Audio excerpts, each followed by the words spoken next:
తెలంగాణ ప్రజలు తెలుసుకోవాల్సింది, అడ్డమైన వాళ్ళు వచ్చి మాట్లాడితే వినకండి. వాస్తవాలు తెలుసుకోవాల్సిన బాధ్యత ప్రతి తెలంగాణ పౌరుడికి ఉంది. ఇది ప్రభుత్వ భూమి. ఈ భూమికి బదులుగా హెచ్సియుకి అప్పుడే భూమి ఇచ్చినారు. 390 ఎకరాలు ఇవ్వడం జరిగింది. హెచ్సియు నెలకొల్పింది కాంగ్రెస్ పార్టీ.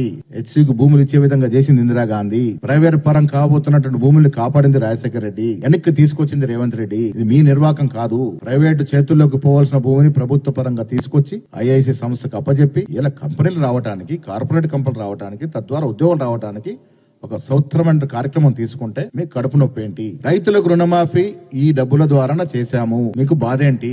మీకు దమ్ము ధైర్యం ఉంటే చర్చకు సిద్ధంగా అండి. 10 ఏళ్లు మీరు ఈ రాష్ట్రంలో చేసిన భూదోపిడి ఒక్కటొక్కటిగా చర్చించుకుందాం. మీరు ఎవరెవరు వస్తారో రండి, మేము వస్తాం. పత్రికా విలేకరుల సమక్షంలో వాస్తవాలు మాట్లాడుకుందాం. 10 ఏళ్లుగా మీరు ఎక్కడెక్కడ ఏ రకంగా భూదోపిడి చేశారో అవన్నీ కూడా చర్చించుకుందాం. మీకు దమ్ము ధైర్యం ఉంటే ఈ చర్చకు సిద్ధంగా అండి.